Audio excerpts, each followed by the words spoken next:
Do you think it was a good idea for Boris Johnson to not appear at that Channel 4 debate? Lots of accusations right now that he's frit and scared of actually facing his competing party leaders, and also facing tough questions from the likes of Andrew Neil. Is he running scared? He's not running scared. I personally think that these leader debates, which are very much in fashion these days, don't really add much to the quality of democratic discussion at election time. They really don't. And I don't think the Prime Minister should be made to be forced to, bullied into signing up to these TV debates at the whim of different broadcasters. And, I do very much agree with what Emily was saying there. I think Channel 4 had a duty to ensure full party representation last night.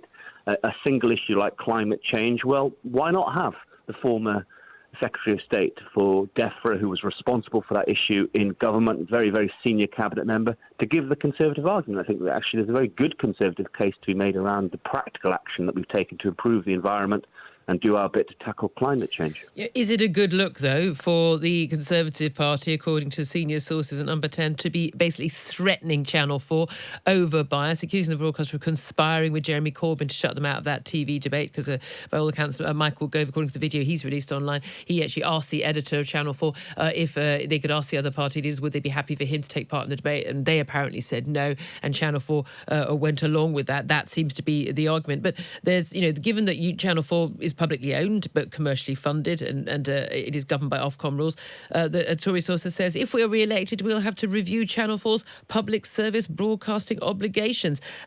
Threatening broadcasters, sort of thing that Donald Trump does. Yeah, well, we don't need silly comments about threatening to review their charter. Channel 4 is a decent broadcaster, it's a good TV station.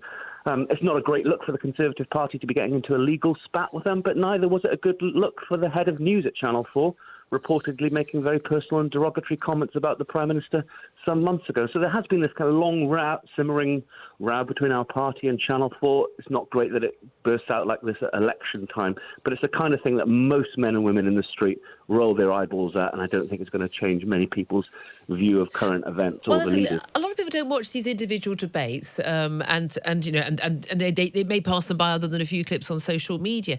But people are aware of a general sort of feeling and the judgments that are being given out in terms of people who are willing to face up to scrutiny or not. What about the fact that Boris Johnson is still yet to agree to an interview with Andrew Neil on the BBC? Notice, one of the toughest interrogators in the business, half an hour face-to-face, facing those tough questions. Why has he not agreed to do that yet? I mean, does he worry that he can't stand up to that level of scrutiny? Because if he does worry, is he really fit to be Prime Minister?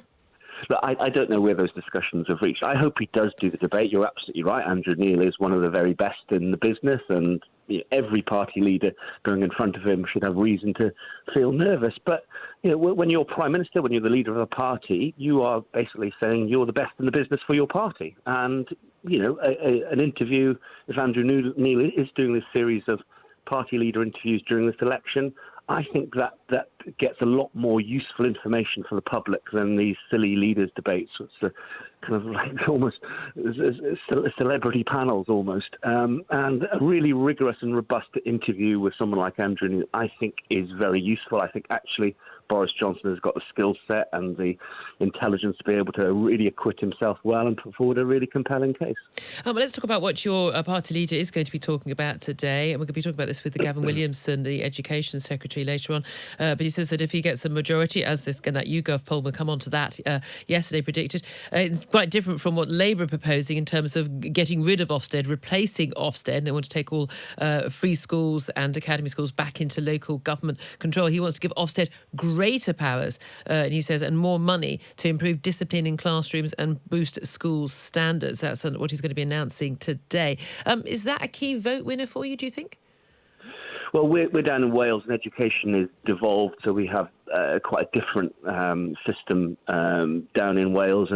But nevertheless, education, public service issues do come up on the doorsteps in Wales, and voters don't necessarily make any distinction between what's a local authority issue, a Welsh government issue, or a UK Westminster issue. But that feeling of wanting better schools, higher standards, I'm sure that's something that parents up and down the country feel. And if our party, my party, the Conservative Party, is putting forward something that speaks to that, then I'm sure that will resonate very well with families. Well, as you say, you're in Wales, but of course the battleground now, we're told, for the election is in the north of the country. After that YouGov poll, 100,000 people, actually extrapolating it down to each individual constituency, looks like a majority of 68 for the Conservatives. Of course, do we take polls, even these sort of detailed polls, that seriously? It could be, voters have a funny way of deciding on the day what they think. But on the basis of that, we understand both the Tories and Labour are now changing their tactics and their campaigning to compete in those northern battlefields. Is that where the election is going to be won? And on what basis? Is it all about your slogan, get Brexit done, or is it going to be about public services? It's about both. For a lot of people, they do understand when you talk to them on the doorsteps that the one big overhanging issue of this election and the issue that's brought us to this point of having an election at this bizarre time of year is Brexit, and the fact that for 3 years Parliament has been unable to make positive progress on that. And 17 million people voted positively to change our relationship with the EU, and they've seen nothing as a result. So they're feeling very frustrated, and they do understand that this is the key strategic issue. But when the starting gun goes off for an election, politicians don't get to dictate what voters want to talk about and how they determine their votes come polling day. And that's why we've always got to be ready to speak to those issues about public services, welfare changes, quality of life, cost of living, and all of those other issues, which I think we're doing very well during this campaign. So you ask whether the battleground is in the north. The truth is the battleground is everywhere. If you look at that YouGov poll, there are so many seats up and down the country where the margins are really, really narrow. And I always take opinion polls with a bit of a bucket of salt.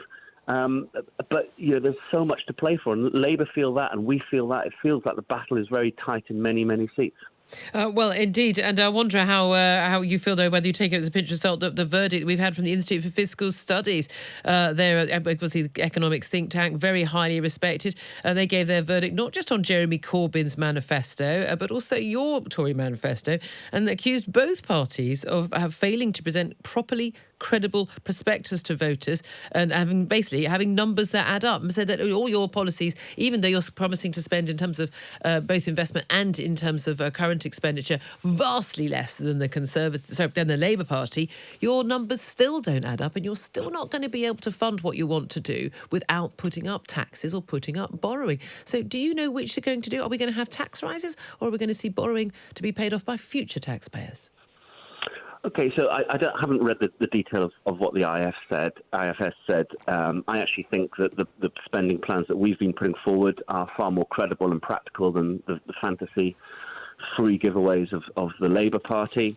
And I'll read the IFS statement later on. You ask about whether future spending will come from more borrowing and more taxation. Well, we've made a very, very clear promise not to increase taxes on working people, and particularly people on low incomes. We wanted to ease the tax burden on them, not add to it, unlike the Labour Party. So with the way that the taxes have been coming into the Treasury in recent years, there is a bit more room for slowing the rate at which we are reducing the deficit. So that would be the approach that I would prefer to take.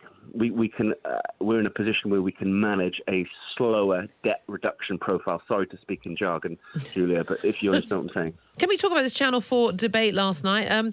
It comes in the wake of accusations that Boris Johnson is dodging a debate with a head-to-head interrogation by Andrew Neil on the BBC. We'll get to that. But in terms of the Channel 4 debate, this was only about the issue of climate change. Nigel Farage for the Brexit Party decided not to come along.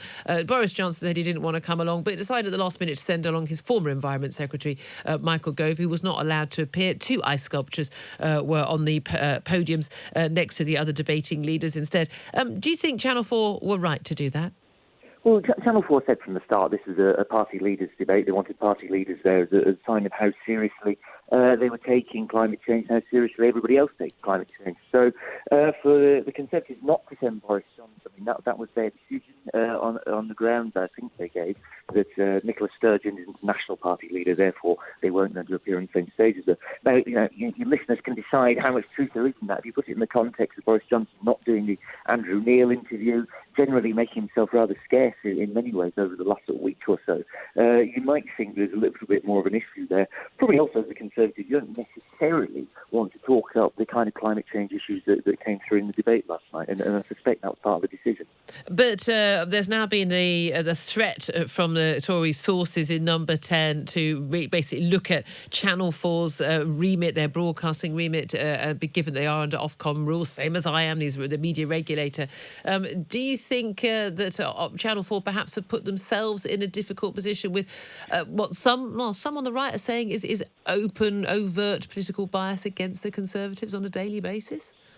Well, I think it's a very, very big accusation to make, and I must say for a government to start saying, well, this broadcaster has given us a set of rules, we didn't want to abide by those rules were clearly unbiased. If you invite every party leader, that's not biased. And that broadcaster, I think, is then entitled, as an independent broadcaster, to say, well, we tried to follow the rules, this is what we're going to have to do instead. Now, for the government to start issuing threats because a broadcaster behaving impartially might have its license to broadcast taken away. It's not the sort of thing normally happens. No, Trumpian, some people are pointing out. Okay, well, let's also talk about the Institute of Fiscal Studies yesterday. We've had a lot of talk about public service, a lot of talk about in the manifesto launches in the last week of the huge sums of money being pledged, but particularly by the Labour Party. I mean, for every extra pound being spent by the Conservative Party, it took £28 being spent extra by the Labour Party. Yesterday, though, the Institute of Fiscal Studies, very highly respected independent economic think tank, basically said a plague on both your houses and said that neither Boris Johnson nor Jeremy Corbyn had been able to present a properly credible prospectus to voters, and basically said you cannot possibly fund what you're planning to do, both parties, on the tax and borrowing plans that you've announced, but in particular also, and a lot of extra criticism for the Labour Party in terms of your very, very expansive and ambitious, shall we say, plans for public spending, to say it actually wasn't possible to even carry out a lot of those plans in the time provided. What's your reaction to that? I mean, as the Institute of Fiscal Studies also said, and bear in mind, this seems to happen every election now. They did the same thing in 2017. It was plaguing all the houses and that sort of thing. It was, as the Institute of Fiscal Studies themselves said, what Labour is setting out is a plan to basically shift where we are now with a low level of public spending to something a bit more like, Germany, that kind of level, or Sweden levels of public spending. Now, it's possible in Germany and Sweden. We think it ought to be possible here. These are really quite similar economies. So I think that element of what the IFS is saying betrays a certain sort of lack of ambition, really, about what you might be able to do. Bear in mind, the Institute of Fiscal Studies aren't the only economists out there. We've had this week 163 other economists write to the Financial Times and say, look, we agree with Labour's plans, we think they are credible, this is a way that we can turn this country around, this is the way we can make a difference. So, yes, they are respected, but no, they're not the only voice in economics out there. That's certainly a fair point. Now, we had this poll yesterday, front page of the Times yesterday, YouGov's MRP poll, 100,000 people polled, very, very detailed sort of modelling across different constituencies, looked like a Tory majority of 68, an 11-point lead, a Labour Party losing 51 seats, going down to 211. Now, reports today suggesting not just the Tories but the Labour Party changing their campaign tactics in response to that and hitting the northern, previously thought to be Labour heartlands. Today, Labour's launching a manifesto in every different region of England, setting out Labour's plans to bring what they say wealth, power and prosperity to every community after years of neglect. Is the Labour Party worried that a lot of the seats that have always, just for decades, you could just absolutely rely on as voting staunchly Labour, that old line, you could put a pig in a red rosette and they'll vote Labour, that's just not the case anymore, as more and more, particularly working class voters, are turning to the Conservatives? Is that a concern? I think there's quite a lot of things going on here. If you take the decline in Labour vote over a long period of time, 4 million Labour voters disappeared under Tony Blair back in the 2000s. This has been a long time coming. And I think frankly, I'd say for any party, it's good that you have to work for your voters. You should be out there saying, well, this is what we're going to do. This is how we're going to make a difference. What I think Labour would now like to do with Jeremy Corbyn and say, we have this leader, this is a programme to turn things around. This is exactly the sort of investment and spending and all the other things that have not happened in some parts of the country for a very long period of time under successive government. You're talking decades of underinvestment. And I think that's the perspective because they want to lay out with these regional manifestos today, say, look, this is a big, expansive offer. This is ambitious for places in the north of England, across the rest of the country, outside of parts of London that have received an awful lot of investment for a long period of time. We're going to change that round, and I think that's going to be the message. Can we also talk about what happens in the event that these polls do come true? Again, we don't know yet whether they will be. 2 weeks to go till we'll be finding out. We're doing our election morning programme in 2 weeks' time. If it is the case that Jeremy Corbyn sees a number of votes going down and the number of seats going down, will Jeremy Corbyn resign? Well, should he? We can all speculate on what might happen to any of the parties if some events happen on the 12th of December. I would say at this point in time that MRP polling looks to me like there's 80 seats where the margin of the vote is about 6%. So it's wide open. At this point in time, it's a snapshot. At this point in time, that's what the poll is recording. What's going to happen in 2 weeks, I'd say, is absolutely wide open right now. This poll yesterday did seem to rather undermine, with a majority of 68 being predicted, as much as we are going to believe polls these days, very detailed, 100,000 people questioned, extrapolated across all the constituencies of Great Britain, but not Northern Ireland. It does suggest that all of the bargaining power that the SNP could have in the event of a hung parliament has sort of disappeared altogether. Well, they say that a week's a long time in politics, and we've still got 2 weeks to go to this election campaign, so let's see what bears out in terms of the election result on the 12th of December. But we in the SNP are absolutely crystal clear at this election campaign that we want to escape Brexit and put Scotland's future in Scotland's hands, not Boris Johnson's. And so we will do absolutely everything within our power to make sure we lock the Tories out of number 10 Downing Street and give Scotland the opportunity to choose its own future. But in terms of the price of SNP support, if you do have that power, if there is a hung parliament, we all know now anything could happen after what's happened in the last few elections, and those predictions often being rather out of kilter with the reality of what voters want. The price tag for support from the SNP seems to go up virtually every day. Originally, it was independence second referendum. Then it was had to be in 2020. And as I was just saying to my guests here in the studio, then you added in scrapping Trident. Then you added in, and we'd like billions more for the NHS and other public services. What more are you going to plan to demand? Well, I do remember in 2014, Julia, we were told that Scotland should lead the United Kingdom. So I think that what the SNP is doing is, whilst it's still at Westminster, we intend to play a pivotal role in making sure that we stand up for the kind of priorities of people in Scotland. But yeah, you're right. We have certainly been clear with the Labour Party that if they find ourselves in a situation where there's a hung parliament, the SNP MPs will extract as many concessions as possible and drive a very hard bargain for Scotland. And that's what voters, I think, in Scotland would expect. But you look at the situation with the Democratic Unionist Party in the last parliament, a small group of 10 MPs who held the balance of power on the issue of Brexit, who managed to extract £1 billion. So if Arlene Foster and our 10 DUP MPs can have that much influence, just think what a huge group of SNP MPs could do. And I think that's something that's really exciting people in Scotland this election. And of course, you had heard about what we were being told in 2014. We were also told by the SNP's then leader, Alex Salmond, that it was a once-in-a-generation vote. We are looking at the prospect, if there were a hung parliament, if Labour were put into power, that we would be looking at 2 referendums next year. One, a second referendum on the EU, another, a second referendum on independence in Scotland. But is that what not just the British people, the Scottish people want? Well, I think what the Scottish people want is to remain in the European Union. That's why 62% of them went out and cast their ballots to remain in the EU. And you're quite right to talk about... Hold on a minute. Am I not right in thinking that more Scottish people voted to leave the EU than voted to remain in the United Kingdom? Well, certainly 62% of Scots at that ballot voted to remain in the EU. And the crucial thing here, and you're right to talk about what was said in 2014, because in 2014, I, like millions of other Scots, get a leaflet through my door saying that the best way of protecting our EU citizenship was to vote to remain in the United Kingdom. Now, I didn't do that, I admit that. But people were told the best way to protect our EU membership was to stay in the UK. So people duly went along to the polling stations and voted to stay in the United Kingdom. And then in 2016, they found themselves in a situation where, despite having voted to remain, were being dragged out of the European Union. Now, the SNP had been very clear in its manifesto for the 2016 elections that if there was a material change in circumstances, such as being dragged out of the European Union, then that would be a mandate for a future independence referendum. Mm-hmm. And we've had umpteen democratic events now, whether that's in the form of the 2016 election, the 2017 election, the vote in the Scottish Parliament, where there is now a triple mandate that exists in Scotland. And I think the point here, and the point that we're making during the election campaign, is that it's up to Scotland to choose its own future, whether it wants to be independent or not. Okay. It's not up to Boris Johnson or Jeremy Corbyn, it's up to the people of Scotland. Their future must be in their hands. Just finally, a big row over this Channel 4 debate last night on climate change. Boris Johnson and Nigel Farage for the Tories and Brexit Party respectively chose not to attend. Boris Johnson, they sent along Michael Gove, a former Environment Secretary, to take part in that debate. That he was turned away by the Channel 4 editor. Apparently the other party leaders said look, it was a leaders debate, it wasn't a former Environment Secretary's debate. Were Channel 4 right to put up ice sculptures and not to allow Michael Gove to take part, given that they do actually have a duty under Ofcom, the media regulator, regulates my show right now, to actually allow basically all political voices to be heard? Was that the right decision, do you think? I think last night, I think it was important that we had that climate change debate. I was there. I actually arrived just a few minutes after Michael Gove, and it was absolutely bizarre to see the situation where Michael Gove had arrived, clearly mic'd up for kind of Tory press officers, putting on a big show and dance about wanting to go on the debate with absolutely no notice at all.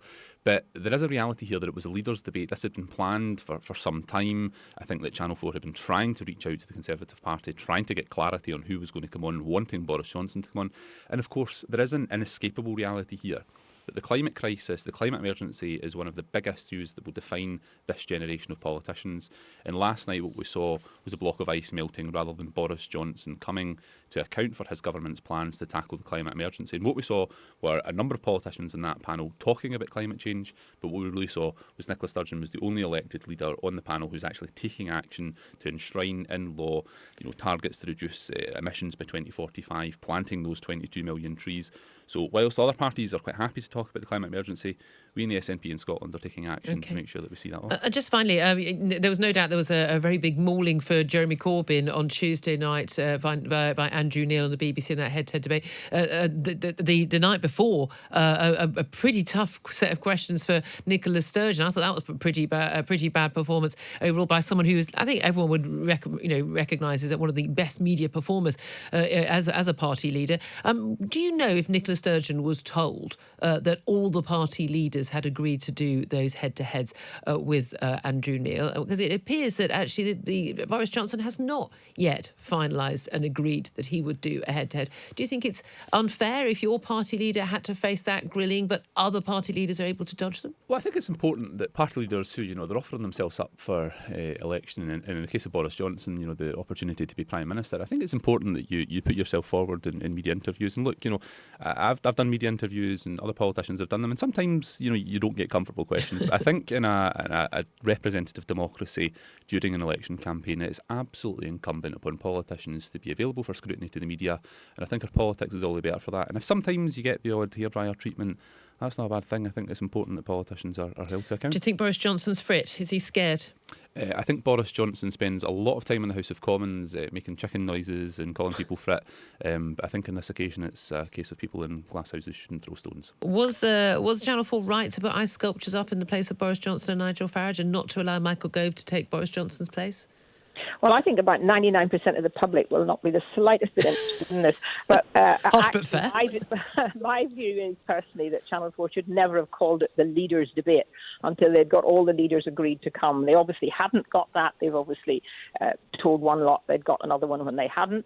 And secondly, I'm not sure we needed that one debate on one whole issue. I'd much preferred to have seen, say, the Home Secretary and the Shadow Home Secretary debate about those kind of issues, or the two shadow cabinet member and cabinet member responsible for housing or something like that. But anyway, in the end, I thought Channel 4 behaved pretty ridiculously by not allowing us a spokesperson from the major parties. And then letting viewers decide whether they think that Boris Johnson's fit or not. I suppose also the issue, given that actually there's been, I would say, quite a worrying consensus. I always worry there's too much consensus among politicians on the climate change issue, and the issue is whether they try and achieve certain targets by 2030, 2040, 45 or 2050. In which case, you're just going to be standing there debating the date, aren't you? Well, exactly. And I have to be honest, I didn't watch it. I genuinely didn't watch it. I thought So I don't need to see this. I don't need to watch all these people. And also,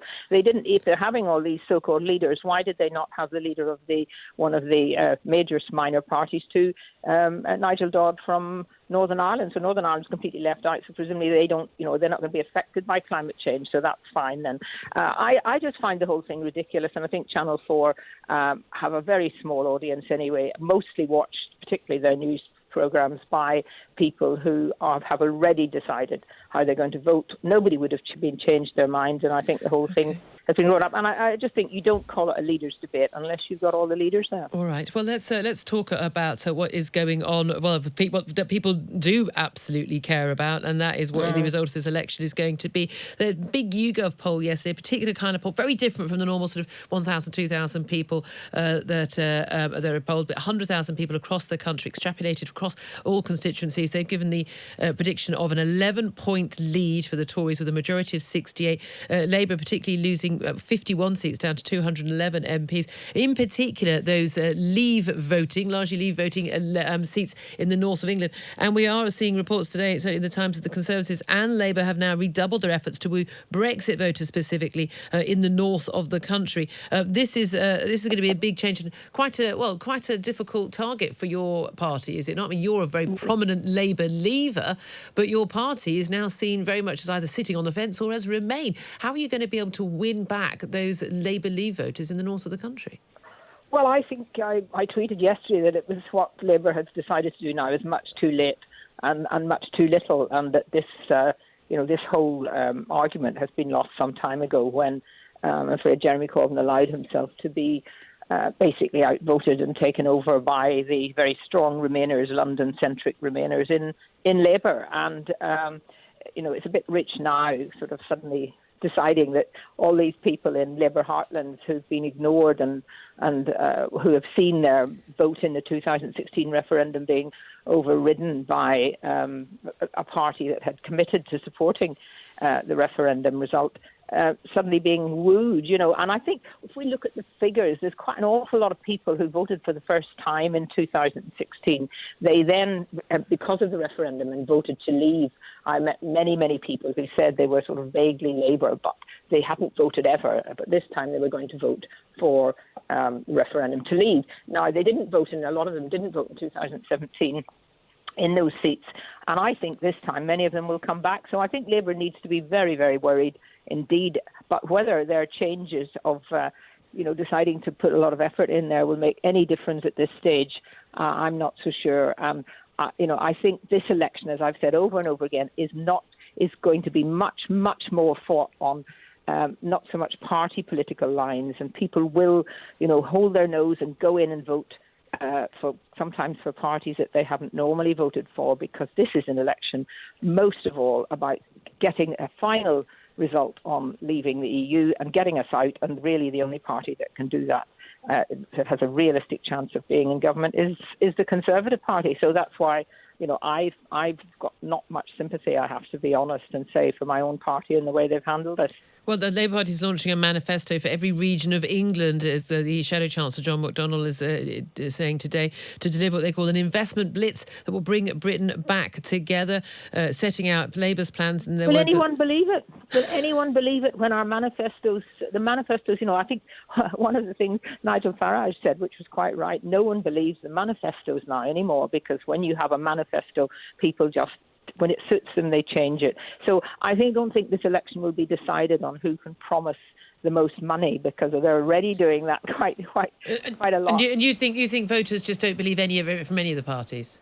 That's obviously slightly exaggerated. No voter doesn't believe it, but certainly a large number of the public now are completely alienated from any kind of belief that politicians mean what they say and will do what they say. So I think this is a very unique election, apart from it being in freezing weather and wet weather and everyone getting very wet and cold. And I'm very pleased that I'm not out canvassing every night. And I think most of your listeners this morning will be thinking, 13 days and it'll all be over. Amen to that, Kate. Let me also talk again about, I think that's a much bigger issue than an election. I'm sorry, but it really is, in terms of the deaths of so many people, 96 people who died at the Hillsborough disaster 30 years ago now, that FA Cup semi-final. Now, the South Yorkshire Police match commander, former Chief Superintendent David Duckenfield, yesterday was acquitted of any criminal responsibility, despite the fact that an inquest a few years ago ruled that fans had been unlawfully killed in that sporting disaster. You're a former sports minister. What was your reaction to that news yesterday? Well, I think we have to. First of all, I can understand that how dreadfully the families must feel when they heard that verdict. But nevertheless, that is a verdict of our courts. A jury found him not guilty, and I think we have to be very careful that we don't continue to try and blame an individual when it is clear that there were faults right throughout the whole process of handling that match. Do you think the lessons have been learned, though? Well, of course, following on from that, there was let's not forget there were big fences put up in those days. Now, though that no longer happens, people couldn't move freely. A lot of changes have happened, and I think perhaps more so now lessons have been learned about actual handling on match days of matches. So, but, that is no comfort really to the families, and I understand that. But I just think we have to be realistic some stage that perhaps no one individually is ever going to be found guilty, and that we have to accept that this was a colossal failure, and that in a sense now, 30 years later, there may not be anything more that can be done. And that's not an easy thing for anyone to accept, particularly if you've got someone who's been and especially given the cover up and the attempt to stop there being justice done for so many years. Now, announcement today from you regarding Ofsted. Ofsted seems to become something of a battleground in this election. The Labour Party say they want to abolish it, replace it with a different body, obviously replace free schools and academies, return them back to local council control. You, though, are promising today to boost Ofsted. What are you going to do? Yeah, we're going to give Ofsted an extra £10 million, improve the inspections that they do, improve the quality of inspection so schools get more out of it, but making sure we continue to drive standards up. So some of the largest schools, secondary schools and the largest primary schools will probably have up to a 3-day inspection, and with the extra time get a better feel as to what the school's doing, but also looking at areas such as discipline, PE, sports and other enrichment activities that schools do, making sure children are getting a full and broad education that we want to see them have. School head teachers still going to get advance notice of these inspections? Because it seems to me one of the biggest problems we've seen is schools basically, bussing off the kids who are difficult, teachers who are a bit hopeless, getting a couple of days off, and actually we're not getting the Ofsted inspectors seeing a real idea of what the children are experiencing every day. So one of the concerns that we've had, and we're going to conduct a pilot on this, is to see how this is, no notice inspections with some of those schools that we're most concerned about, and see how that works, see if it actually improves the quality of inspection, which we believe it will do. And Ofsted plays an incredibly important role. It's not just about inspecting schools, it's also about inspecting children's homes and children's services that local authorities provide. So if you scrap Ofsted, you're effectively going to have local authorities that are going to be inspecting their own schools, inspecting their own children's homes, inspecting their own children's services. It's going to be effectively unregulated, and you're going to have a dumbing down in education, not an improvement in education. That's what we're wanting. And Ofsted, both Conservative governments and new Labour governments have recognised that Ofsted play an important role in driving standards up and also improving choice for parents, so they have a good understanding of where they're sending their children to. Well, obviously education spending is part of where some of the money that you're pledging to spend extra on public services, along with police officers and the NHS and all of that. Labour obviously promising to spend far more than you, but yesterday the Institute of Fiscal Studies gave a pretty damning verdict on both the Tory and Labour manifestos, saying your spending pledges aren't credible, and even though you're planning to spend a lot less than Labour Party, you're still going to have to put taxes up or borrowing up, and you're not being honest about it. Well, what Sajid Javid, our Chancellor, has set out is a fully costed manifesto. Well, it's not. The IFS says it's not. Well, I'm going on the guidance of Saj, and Saj has been absolutely clear that every commitment, and believe me, every bit of money that we were trying to get out of commitments in terms of the manifesto is very hard won and very hard fought over. And actually, what you're seeing is a commitment to make sure that you don't see increases in income tax, in VAT, and national insurance from the Conservative Party. What you're seeing from the Labour Party is a party that's going to be taxing everyone more. We're a party that recognises that we've got to be spending more on our public services, but we're going to have to do it in a responsible way. And yes, we're putting more money into schools. We're putting more money in terms of the pupil funding that every school gets. But we're doing that in a responsible way to make a difference, to raise standards and raise the educational attainment of every child. But again, if the Institute of Fiscal Studies says that your numbers don't add up, there are going to be more taxes, don't you owe it to voters to be honest with them? Yeah. Well, we've done everything within our power. We've set out in terms of the full costings of what we're proposing to do.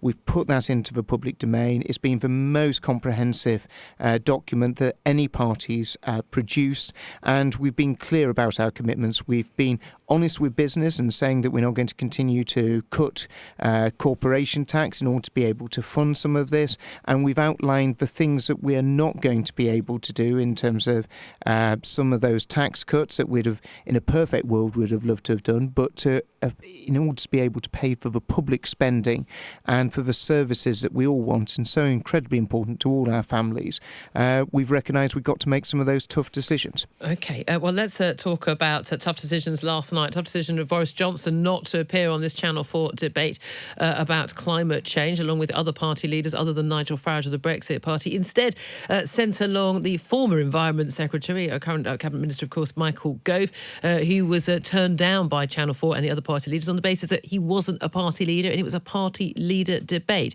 Why has the Conservative parties made a complaint about someone who wasn't invited to a debate, who wasn't the leader of the party, not being allowed to take part in a leaders' debate on television? Well, I think we all realise that Channel 4 were playing a political stunt and a gimmick in terms of putting an ice sculpture in the place of the Prime Minister, and I think that was a bit bang out of order. It's not really what you expect from an impartial broadcaster. And we'd been very clear in terms of that we could field Michael Gove. Michael Gove is a politician who has probably done more than any other politician in terms of highlighting issues to do with the environment and getting action taken to deal with that. He's been absolutely revolutionised this cause, and the debate was poorer for not having him there. If he'd been there, setting out the Conservative vision, what we've done, what we've been able to achieve, I think actually everyone would have enjoyed watching it an awful lot more than they did. Why couldn't Boris Johnson do that? Well, the Prime Minister's doing he's done head-to-heads with Jeremy Corbyn. He's asked to go on to the Andrew Marr show on Sunday. Hold on a minute. He wants to do the Andrew Marr show, but he hasn't agreed a date or a time to do the Andrew Neil head-to-head interrogation. Well, is he scared? Does he think Andrew Marr's an easier interview than Andrew Neil? Well, I personally would say that they're both incredibly difficult people to be interviewed by. So I think they're on absolute par of difficulty and awkwardness. I don't know whether you would agree. I certainly would never say... I don't think most viewers or most journalists, no disrespect to Andrew Marr, who I massively respect as well, but I think most people would agree the format, the head-to-head 30-minute format, which Jeremy Corbyn, Nicola Sturgeon have already subjected themselves to, and the other party leaders will do next week, is actually much tougher. And let's face it, most viewers, most listeners to this show right now just get to think that Boris Johnson's scared. Well, is he? Absolutely not. The Prime Minister has kept putting himself up for debates. He's putting himself out there. He's right around the country, campaigning on the streets, talking to the British people. And we're still in discussions with the BBC about the Andrew Neil interview, very much hoping that the Prime Minister can be on the Andrew Marr show on Sunday. This is not a Prime Minister who is running away from debate. Okay, but he's engaged in it. He's already done one leaders' debate. He's going to be doing another one. He's right out there doing it all. The former the Director of Communications of the Prime Minister until the election was called Lee Kane, has made a formal complaint to Ofcom even before the debate. Said the ice sculpture was a significant breach of the broadcasting code through such a provocative partisan stunt. Accused the Channel 4 News of being biased. Now, of course, look, there have been allegations. The head of news of Channel 4, Dorothy Byrne, earlier this year called Boris Johnson a known liar, compared him to Vladimir Putin. Some months ago, we've had one of the presenters, Jon Snow, on a video from Glastonbury shouting an F word to the Tories. So a lot of those allegations have been made before. But is it a good look for the current government to be threatening a media broadcaster like Channel 4 with actually threatening them to actually possibly have a shake-up of Channel 4 as a result? Because this is what has been threatened, isn't it, in terms of a review of the licence? So the reason that we have Ofcom is that so parties that are affected by the actions of a broadcaster have got an independent body to go to and raise their concerns and say, we're concerned about how we're being dealt with, and that impartial body looks at it, looks at the broad range of different issues and reaches a judgment. That's what we've decided to go down that route. I think that's a sensible route. I think that's a proper route to go down, and I think that everyone feels incredibly comfortable about that. And if Ofcom rules against Channel 4, I very much hope that they adhere to that judgment, which I'm sure they would. Just finally, briefly, if you would, we're coming up to the top of the hour. Donald Trump's going to be visiting along with other major global leaders for the NATO summit next week. If he does give an endorsement, as many would expect he may well do, difficult to keep him under leash for Boris Johnson and the Tory party and Brexit. Is that going to be good for you with voters, or is that going to be bad, do you think? I think the British people will make up their own mind of what's right for Britain without the need for taking advice of anyone else. I mean, most British people just want to get Brexit done. They want to deliver on that and unleash the amazing potential that this country has. And I think it's a decision for Britain. It'll be made by the British people. One thing we need to clear up is Ben De Pere of the Channel 4 news editor. He tweeted out last night that Tories had sent along Boris Johnson's dad and Michael Gove to take part in the debate, which wasn't quite true because they'd actually already invited you themselves to be in the spin room. No, it was all right there, wasn't it? Well, it was a lie, wasn't it? Oh, come on, I mean, lies and lies. Well, was it true? If it wasn't true... He shouldn't have said that that the Tories had officially sent me along. They didn't officially send me along.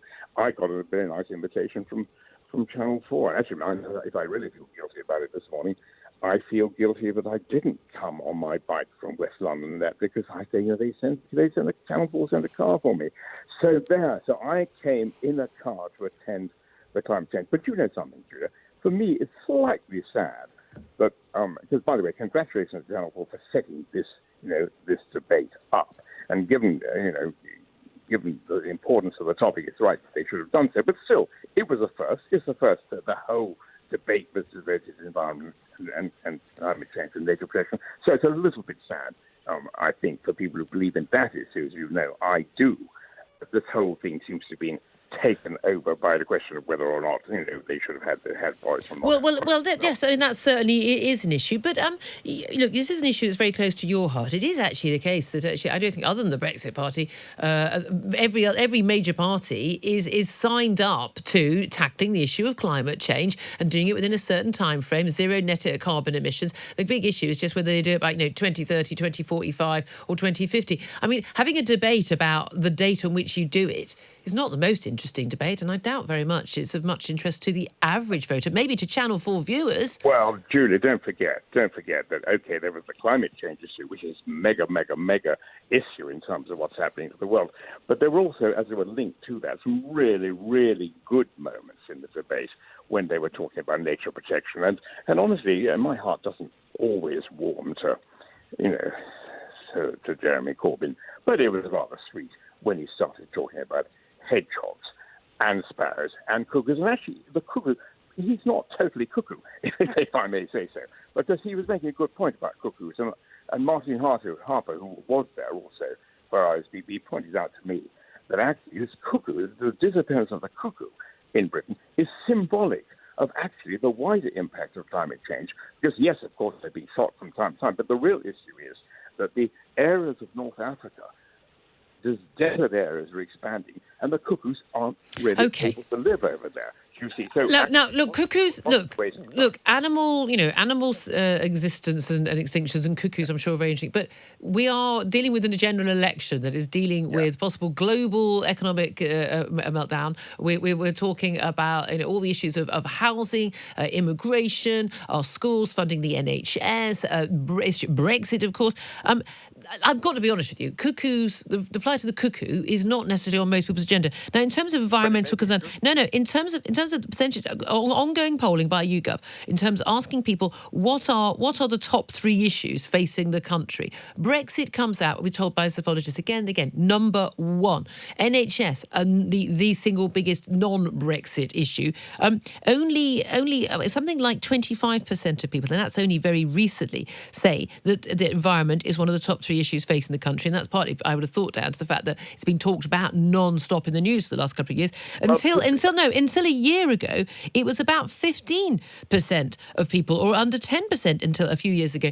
This is not one of the big issues in this election for most voters. What does that say to you, Julia? That maybe most voters have got more important things to worry about. Well, I'm afraid in this particular case, there has been a misunderstanding, I would say, because to my mind, one thing which has really happened in the course of this election is that the environmental issue has been rising and rising and rising, and maybe a couple of days from now they'll do another poll which says the message is getting across. I'll be very quick on this, but in the last 2 days, what we've had the World Meteorological Organization, saying we've never had a real factual environmental situation the way we've had, and we've had the UN saying, and actually all the plans which were laid at the Paris Convention in 2015, they're not going to add up to doing enough. So yes, there was a fantastic realization by all the parties represented last night, and Michael Gove would have said so too, had he been there, that we have to do something. Well, I hate to say, the polling has been pretty clear that something like 50% of the British population, and this is not unusual in Western countries, don't actually accept that climate change as a man-made issue that can be dealt with is actually a priority at all. Julia, I simply don't accept that. No, it's not. I'm not asking your opinion on it. I'm telling you that that's what the polling's saying again, and that's not unusual. It's not unusual that the British voters think that. But this is the thing: should there be a debate just on that issue, as opposed to a debate just on, say, the issue of, and we know Brexit's being debated, just on the NHS or just on housing? Or for a lot of people, for most people, those are far bigger issues. Well, I'm sorry, Julia. I don't know who it is you are, thinking about. No, it's not me. I'm the polling that goes on year after year after year, week after week after week. Many pollsters asking people what it is they care about. And I'm really sorry, Stanley, they don't care about the same things you care about. And they don't necessarily want to see debates about an issue they don't care that much about. Well, then it is our failure. Then it is the failure of the leaders. It's the failure of the journalists. It's the failure of the politicians, because truly any objective assessment of what is going on must put this issue right at the top of all our concerns. Honestly, I mean, and, in terms of, just take one thing which really, really affects people, 40% of the world in this country has disappeared in 40 years. The Amazon forest, I went to the Amazon forest in 1959. It is half the size. It's not. It's simply not. That's simply not true. I'm sorry, it is. That's simply not true. I go to Southeast Asia, Julia, and I see what has happened to the orangutans in those forests of Southeast Asia. But that's nothing to do with climate change. That's to do with people cutting down their environments. There's nowhere for them to live. It is all. It's nothing to do with climate change at all. If you cut down the forest where orangutans live, there's nowhere for orangutans to live. I'm sorry, it certainly impacts on climate change, because the Southeast Asian forests, like the Amazon forest and the Congo forests, are the lungs of the world. And who's the orangutans to all that? It's nothing.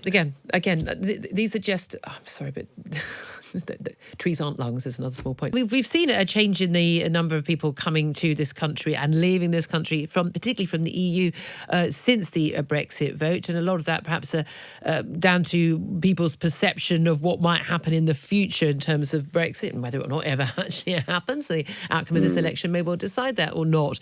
But also, lots of people say down to perception of whether whether or not Britain was a welcoming country. What do these new figures tell us?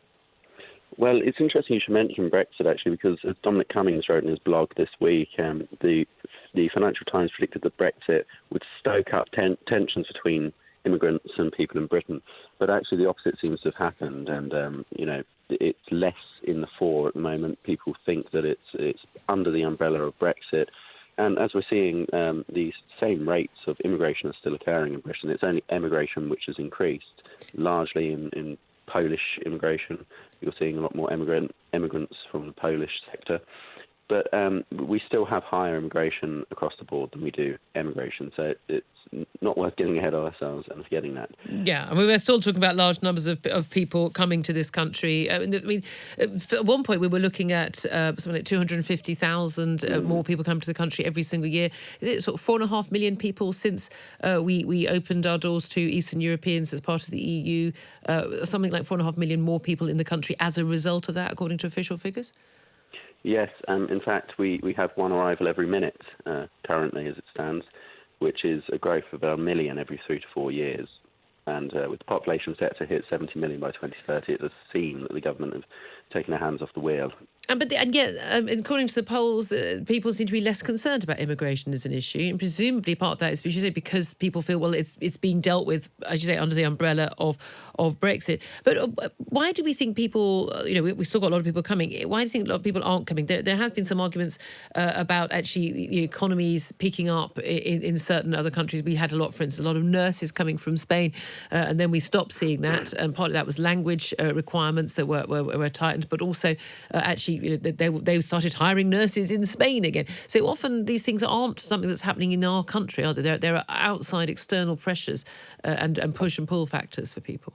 Well, absolutely, there are push and pull factors. I think if you look at Poland, for example, they've recently been declared a developed economy, and I think a lot of people are returning there because they see it as a place where they can earn more and be wealthier, whereas before it might have been more economically beneficial to be in Britain and send money home.